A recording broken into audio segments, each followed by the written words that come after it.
Imagine करें कि आप पूरे 72 दिनों तक प्लेन क्रैश में एक ऐसी जगह में फंस जाएं जहां चारों तरफ बर्फ ही बर्फ हो, न कोई इंसान, न कोई मदद और न खाने पीने को कुछ हो। बस चारों तरफ आपको अपनी मौत का साया नजर आए, लेकिन तभी आपके साथ कुछ ऐसा हो जाए जिसकी आपने बिल्कुल उम्मीद नहीं की हो। कहानी की शुरुआत होती है 13 अक्टूबर 1972 में, जब एक रग्बी टीम अपना फाइनल मैच खेलने अमेरिका से चिले जा रही थी। ये एक नॉर्मल फ्लाइट थी और जहाज के अंदर बैठे सभी प्लेयर्स बहुत खुश थे, क्योंकि उनमें से कई लोग पहली बार प्लेन में ट्रैवल कर रहे थे और ये सभी पहली बार अपनी कंट्री से बाहर किसी दूसरी कंट्री जा रहे थे। कुछ प्लेयर्स के साथ उनके फैमिली मेंबर्स भी थे जो अपने बच्चों को गेम में सपोर्ट करने के लिए उनके साथ जा रहे थे। प्लेन के टेक ऑफ करने के बाद जब वह एंडीज माउंटेन से होकर चिले की तरफ बढ़ने लगा, उस वक्त तक सब कुछ नॉर्मल चल रहा था। अंदर बैठे सभी प्लेयर्स बहुत खुश थे और विंडो सीट से बर्फीले पहाड़ों का नजारा देख रहे थे, लेकिन उन्हें पता नहीं था कि कुछ मिनट बाद उनके साथ कुछ ऐसा होने वाला है जिसके बारे में सोचने से भी डर लगता है। कुछ देर बाद अचानक मौसम खराब हो जाता है। एक बहुत ही तेज बर्फ का तूफान आ जाता है जिससे जहाज तेजी से झटके खाने लगता है। झटके लगने की वजह से सभी पैसेंजर्स घबरा जाते हैं, लेकिन अंदर बैठा एक पैसेंजर बताता है कि जब कोई प्लेन पहाड़ों के ऊपर से गुजरता है तो प्लेन में टर्बुलेंस होता है, यानी ये कोई खतरे की बात नहीं है, जल्द ही सब कुछ नॉर्मल हो जाएगा। लेकिन जैसे जैसे ये प्लेन आगे बढ़ रहा था, इसका टर्बुलेंस भी बढ़ता जा रहा था। जहाज अब और तेजी से झटके खाने लगा। प्लेन के अंदर मौजूद सारा सामान इधर उधर गिरने लगा। ये देखकर लोगों के बीच हलचल मच गई। पायलट्स जहाज को संभालने की कोशिश कर रहे थे, मगर अब जहाज कंट्रोल से बाहर हो गया था। इससे पहले कि पायलट्स कुछ कर पाते, सामने एक पहाड़ आता है और ये जहाज सामने के पहाड़ से जा टकराता है और दो हिस्सों में अलग हो जाता है। एक प्लेयर तो जहाज के टकराते ही प्लेन के पिछले पार्ट के साथ ही उड़ जाता है और हवा में गायब हो जाता है, जबकि प्लेन का आगे का हिस्सा तेजी से रगड़ते हुए बर्फ की एक बड़ी सी चट्टान से जा टकराता है। ये टकराव इतना तेज था कि प्लेन की सभी सीट्स एक दूसरे के साथ चिपक जाती हैं, जिसमें कई लोग कुचल कर मारे गए। अब जो लोग इस एक्सीडेंट से बच गए थे उन्होंने खुद को संभाला और कैबिन में मौजूद बाकी लोगों की मदद करने लगे। कुछ प्लेयर्स जल्दी से पायलट्स के पास पहुंचे और उन्हें बाहर निकालने की कोशिश की, लेकिन इस दौरान ये दोनों पायलट्स भी मारे गए थे। ये एक बहुत ही दर्दनाक माहौल था। हर तरफ खून ही खून फैला हुआ था। चारों तरफ लाशें बिखरी हुई थी। इस प्लेन में टोटल 45 लोग ट्रैवल कर रहे थे, मगर इस क्रैश के बाद 18 लोगों की जान चली गई और सिर्फ 27 लोग जिंदा बचे। अब चूंकि इस जहाज ने शाम को टेक ऑफ किया था, इसलिए थोड़ी देर में ही रात हो गई। बाहर का टेम्परेचर तेजी से गिरने लगा। ठंड इतनी ज्यादा हो चुकी थी कि वो लोग बर्दाश्त नहीं कर पा रहे थे। अब ठंड से बचने के लिए ये लोग वहां पर मौजूद सामान और डेड बॉडीज का इस्तेमाल करके प्लेन के सभी होल्स को बंद कर देते हैं ताकि बाहर की ठंडी हवा अंदर ना आ सके, और ये सभी लोग ठंड से बचने के लिए एक दूसरे के साथ चिपक कर बैठ गए। इन सभी की हालत काफी खराब थी। ये अभी भी काफी गहरे सदमे में थे, क्योंकि उन्हें समझ आ चुका था कि ये लोग अब नहीं बच पाएंगे। खैर, जैसे तैसे करके इन लोगों ने रात गुजारी। जब सुबह धूप निकली तो उन्होंने देखा कि 4-5 और लोग ठंड की वजह से मर गए हैं, लेकिन अच्छी बात यह थी कि अब तूफान रुक चुका था। बाहर का मौसम नॉर्मल हो चुका था। जब ये लोग प्लेन से बाहर आए तो उन्हें दूर दूर तक चारों तरफ सफेद बर्फ के अलावा और कुछ भी नहीं दिखाई दिया। अब इन लोगों को जल्द से जल्द इस जगह से निकलना होगा, क्योंकि ये लोग यहाँ ज्यादा दिन तक जिंदा नहीं रह पाएंगे। इनके आसपास न तो कोई घर था, न ही कोई जानवर और न ही कोई पेड़ पौधे जिनसे ये लोग सर्वाइव कर सकें। अब सबसे पहले इन लोगों ने प्लेन की सीट्स को बाहर निकाला ताकि प्लेन के अंदर सभी के सोने की जगह बन सके। उसके बाद उन्होंने घायल लोगों को धूप में लिटाया ताकि उनकी बॉडी गर्म हो सके, और ये लोग पानी पीने के लिए बर्फ को पिघलाकर एक एक बूंद करके पानी जमा करने लगे। उसके बाद उन्होंने सभी लोगों का सामान इकट्ठा किया। कोई काम की चीज मिलने पर उसे एक अलग सूटकेस में रखते गए। अब जो लोग इस एक्सीडेंट में मारे गए थे उनकी बॉडीज को कुछ लोग प्लेन से दूर लाते हैं और उन्हें बर्फ से ढक देते हैं ताकि उन्हें सड़ने से बचाया जा सके, और जब यहाँ मदद पहुंचे तो ये लोग उन डेड बॉडीज को अपने साथ ले जा सके। जब चीजें थोड़ी सुलझ गईं तो इन लोगों ने सुकून की सांस ली। इन सभी को बहुत ज्यादा भूख लगी हुई थी। अब बचे हुए खाने में से एक एक टुकड़ा सब में बांटा गया। वैसे तो खाने का ये एक टुकड़ा बहुत ही कम था, पर जिंदा रहने के लिए इतना काफी था। हालांकि सब जानते थे कि यह खाना उन्हें तब तक चलाना होगा जब तक उनके पास कोई मदद न पहुंचे। सबको लगा कि अब तक गवर्नमेंट को पता चल चुका होगा कि उनका प्लेन क्रैश हो चुका है और जल्द ही इन लोगों को रेस्क्यू कर दिया जाएगा। इसीलिए वे सब एक साथ बैठकर मदद का इंतजार करने लगे। असल में जिस जगह उनका प्लेन क्रैश हुआ था वह दरअसल एक वैली थी जिसके चारों तरफ ऊंचे पहाड़ थे, जिस वजह से यहाँ से निकलना इतना आसान नहीं था। अभी ये बातें चल ही रही होती हैं कि तभी ऊपर से प्लेन गुजरता है। प्लेन को देखकर ये सभी जोर जोर से चिल्लाकर अपनी मौजूदगी जाहिर करते हैं, लेकिन इसका कोई फायदा नहीं होता, क्योंकि वो प्लेन काफी ऊंचाई पर था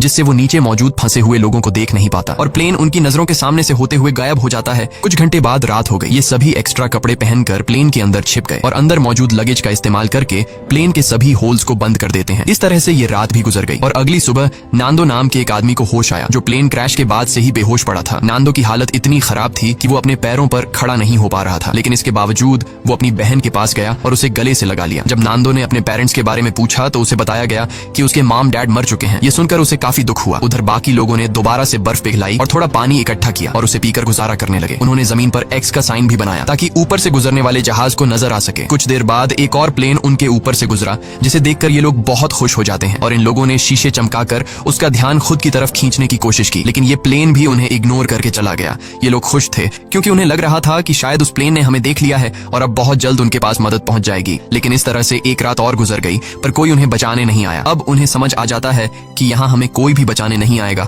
इसलिए ये लोग सोचते हैं कि हम सब इस बंद इलाके में अपनी जान कैसे बचा सकते हैं। तभी उन्हें ख्याल आया कि प्लेन के पिछले हिस्से में कुछ बैटरीज पड़ी थीं और अगर हम इन बैटरीज को यहाँ ले आए तो बैटरी की मदद से हम प्लेन के रेडियो को चला सकते हैं और बाहर की दुनिया से कांटेक्ट कर पाएंगे। अब सभी को ये आइडिया पसंद तो आया, लेकिन इस काम को अंजाम देना इतना आसान नहीं था जैसा वो सोच रहे थे, क्योंकि जहाज का पिछला हिस्सा जो क्रैश के दौरान टूटकर अलग हो गया था, पता नहीं वो हिस्सा अब कहाँ होगा। खैर, उन्होंने प्लेन के पिछले हिस्से को ढूंढने का फैसला किया। इसके बाद उन्होंने लेदर और कांच का इस्तेमाल करके कुछ गॉगल्स बनाए ताकि ये गॉगल्स तेज बर्फीले तूफान में उनकी आंखों का प्रोटेक्शन कर सके। और ग्रुप के 4 लोग उन बैटरीज को लाने चले गए। लेकिन थोड़ी दूर जाने के बाद जब उन्होंने पीछे मुड़कर देखा तो उन्हें उनका जहाज कहीं भी दिखाई नहीं दिया और अब उन्हें एहसास हुआ कि इतने सारे बर्फ के बीच किसी को भी उनका प्लेन नहीं दिखेगा और शायद इसीलिए अभी तक कोई उन्हें बचाने नहीं आया। अब ये लोग आगे बढ़ने की कोशिश करते हैं कि तभी वहाँ मौजूद बर्फ खिसकने लगी। ये देखकर ये लोग डर जाते हैं और वापस अपने जहाज की तरफ आ जाते हैं। इस तरह से इन लोगों को यहाँ फंसे हुए 6 दिन गुजर जाते हैं और 1 हफ्ते बाद प्लेन में मौजूद सारा खाना खत्म हो गया। अब ये इलाका बर्फ से ढका हुआ था और आसपास न तो कोई जानवर था और न ही कोई पेड़ पौधे। इसीलिए अब उन्हें अपना पेट भरने के लिए कुछ न कुछ तो करना होगा। खाने के लिए कुछ भी न मिलने पर वो लोग पत्थरों पर जमी हुई मौस खाने लगे, जिसका टेस्ट बहुत ही गंदा था, पर मजबूरी में उन्हें खाना पड़ा। यहाँ नांदो ने कहा कि अगर उसे मरे हुए लोगों की बॉडीज भी खानी पड़े तो वो खुद को जिंदा रखने के लिए ये भी करेगा। ये सुनकर सभी लोग सोच में पड़ गए। जल्द ही इन सभी के बीच बहस होने लगी कि उन्हें मरे हुए लोगों को खा लेना चाहिए या फिर भूख से मर जाना चाहिए। कुछ लोगों का कहना था कि ऐसा करना ठीक नहीं, ऐसा करने पर हमें ऊपर वाला माफ नहीं करेगा। जिसके बाद उन्होंने अपने पेट पर पत्थर रखकर गुजारा किया। ऐसे ही वक्त गुजरता गया और वक्त के साथ साथ उनकी भूख भी बढ़ती गई। हाल ये था कि ये सभी अपने जूतों की लेस और सिगरेट तक खाने पर मजबूर हो गए। लेकिन कई दिनों से भूखे रहने के बाद उन चीजों से उनकी भूख कहाँ मिटने वाली थी। ऐसे ही कुछ दिन और गुजर गए और भूख के चलते नंदू की बीमार बहन मर गई। नांदो ने अपने माता पिता के साथ साथ अपनी बहन को भी खो दिया। इस तरह से वक्त गुजरता गया और इन लोगों ने जैसे तैसे करके खुद को 9 दिनों तक जिंदा रखा। लेकिन अब तक उनकी भूख इतनी बढ़ चुकी थी कि उनके दिमाग ने भी काम करना बंद कर दिया था और अब उनकी मौत उनसे सिर्फ 1 कदम दूर थी। अब उनके पास कोई और दूसरा चारा नहीं था, इसीलिए उन्होंने उन डेड बॉडीज को खाने का फैसला किया। सबसे पहले 4 लोग प्लेन से बाहर गए और लाशों को काटकर खाने लगे। उन्हें खाते देख कुछ और लोगों ने भी अपना मन बदल दिया और वे भी उनके पास गए अपना पेट भरने के लिए। लेकिन 5 लोग ऐसे थे जिन्हें अपनी मौत तक मंजूर थी, पर किसी दूसरे इंसान को खाना ठीक नहीं समझा। अगले दिन से ये लोग लाशों को दूर ले जाकर काटने लगे ताकि इन 5 लोगों को कोई तकलीफ न हो। यहाँ पर नुमा नाम के एक लड़के को बर्फ में दबा एक सूटकेस मिला। सूटकेस को खोलने पर उन्हें अंदर एक रेडियो मिला। रेडियो को ऑन करने के बाद उन्हें पता चलता है कि इसमें सिग्नल नहीं है, जिसके लिए इन लोगों ने चीजों को जोड़कर एक एंटेना बनाया और इस रेडियो पर उन्होंने एक न्यूज सुनी जिसमें बताया जा रहा था कि सरकार ने इनके खोज में कई रेस्क्यू ऑपरेशंस चलाए थे और 66 के करीब हवाई जहाजों को उनकी तलाश में भेजा था। लेकिन इतनी कोशिशों के बावजूद जब इन लोगों का कोई अता पता नहीं चल सका तो सरकार ने उन्हें मरा हुआ डिक्लेयर कर दिया। इसीलिए अब गवर्नमेंट ने इन लोगों को ढूंढना बंद कर दिया है। यह खबर सुनकर ग्रुप के सभी लोगों की हिम्मत टूट गई और उनके जिंदा बचने की सारी उम्मीदें मिट्टी में मिल गईं। अब उन बचे हुए 5 लोगों में से जिन्होंने डेड बॉडीज को खाने से इनकार कर दिया था, उनमें से 4 लोगों ने भी मांस खा लिया, क्योंकि वे जान चुके थे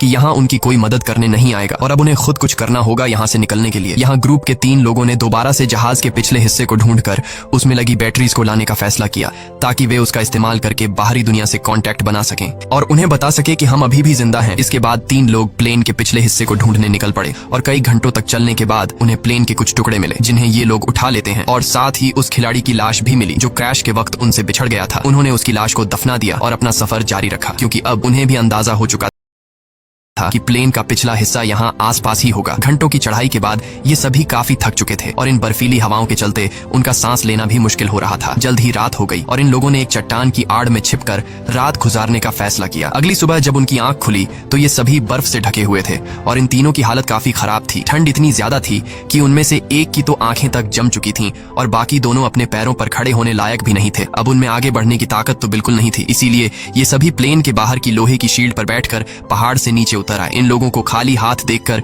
पूरे ग्रुप में उदासी छा गई और उस आखिरी बचे आदमी ने भी इंसानी मांस खा लिया और अपनी किस्मत को कोसता हुआ सो गया। ऐसे ही दिन गुजरते गए और इन लोगों ने जैसे तैसे करके खुद को 17 दिनों तक जिंदा रखा। लेकिन यहाँ बुरी बात ये थी कि पिछले 5 दिनों से बाहर का मौसम काफी खराब था। तूफान से बचने के लिए सभी प्लेन के अंदर बैठे होते हैं कि तभी एक बड़ा तूफान आता है और प्लेन को अंदर बर्फ से भर देता है। अंदर मौजूद कई लोग बर्फ के नीचे दब जाते हैं। अब जो लोग ऊपर रह गए थे वो इस हादसे से काफी घबरा गए, लेकिन फिर उन्होंने हिम्मत दिखाते हुए बर्फ को खोदकर अंदर दबे लोगों को बाहर निकाला। अब सभी लोग तो समय रहते बाहर आ गए, लेकिन एक लड़की बर्फ में काफी नीचे तक दब गई थी, जिसकी बर्फ में दम घुटने से मौत हो गई। ये लोग बहुत ज्यादा घबराए हुए थे और ये लोग इस हादसे से ठीक से संभल नहीं पाए थे कि तभी उन्हें बाहर से अजीब सी आवाजें सुनाई देने लगी। जब ये लोग बाहर की तरफ देखते हैं तो उन्हें पता चलता है कि एक और तेज तूफान उनकी तरफ आ रहा है, जो पहले से भी ज्यादा तेज है। एक और तूफान आता है और ये सभी दोबारा से बर्फ में दब जाते हैं। ये तूफान इतना तेज था कि पूरा का पूरा जहाज बर्फ से भर गया। कुछ लोगों की तो मौके पर ही मौत हो गई। अंदर फंसे लोगों के पास अब निकलने का कोई रास्ता नहीं था, जिसमें से एक साथी ने फटाफट जहाज की छत में एक छेद बनाया ताकि उन्हें ऑक्सीजन मिल सके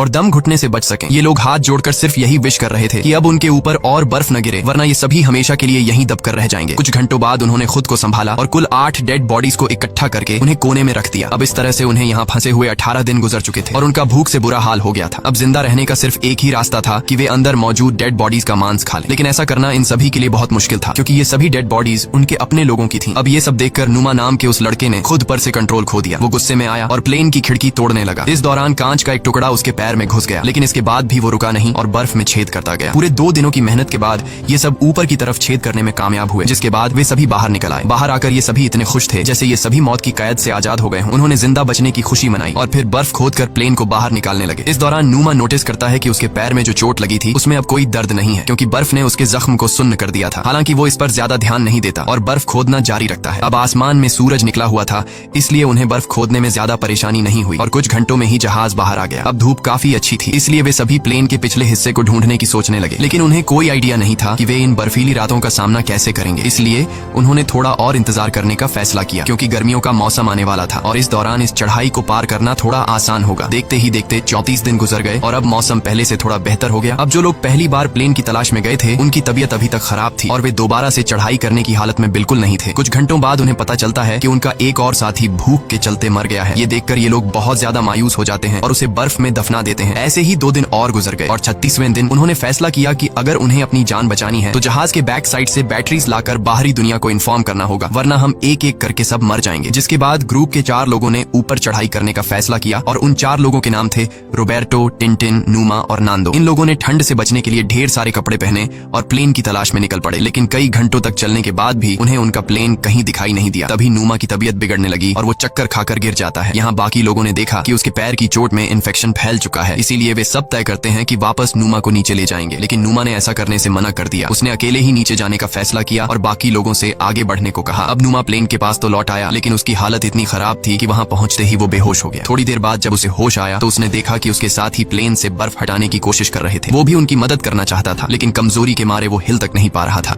दूसरी तरफ वे 3 साथी कई घंटों का सफर तय करने के बाद उस जगह पहुंच जाते हैं जहां प्लेन का पिछला हिस्सा था, जो चट्टान से टकराने के बाद टूट गया था। इसे देखकर ये तीनों बहुत खुश हो जाते हैं और प्लेन के पिछले हिस्से के पास जाते हैं। जब ये तीनों जहाज की जांच करने लगे तो उन्हें बैटरीज के अलावा और भी बहुत कुछ मिला, जैसे कि ढेर सारे कपड़े, रम की बॉटल्स और कई सारे सिगरेट के पैकेट्स। ये लोग सामान लेकर वापस अपने प्लेन के पास आते हैं, जहां उन्होंने बैटरी को प्लेन के रेडियो में डाला और बाहरी दुनिया से कांटेक्ट बनाने की कोशिश की, लेकिन बदकिस्मती से रेडियो खराब हो चुका था और इस तरह से उनकी आखिरी उम्मीद भी मिट्टी में मिल जाती है। उधर नोमा की तबीयत भी बिगड़ती जा रही थी और अब उसका इन्फेक्शन पूरी बॉडी में फैल चुका था। प्लेन से मिला खाना भी अब खत्म हो गया था, इसलिए ये सभी दोबारा से ह्यूमन मीट खाने लगे। नोमा ने खाना पीना बंद कर दिया ताकि बाकी लोगों के लिए ज्यादा खाना बचे, क्योंकि वह जान चुका था कि अब उसकी जान नहीं बचेगी। अब ग्रुप के कुछ लोग एक बार फिर प्लेन के पिछले हिस्से तक गए, इस उम्मीद में कि उन्हें कुछ काम लायक मिल सके। इस बार उनकी किस्मत ने साथ दिया और उन्हें एक वाटरप्रूफ कपड़ा मिला, जिससे जोड़कर उन्होंने एक स्लीपिंग बैग बनाया। इसके बाद उन्होंने रेडियो पर खबर सुनी कि प्लेन क्रैश को 58 दिनों के गुजर जाने के बाद अब सरकार उन्हें ढूंढने के लिए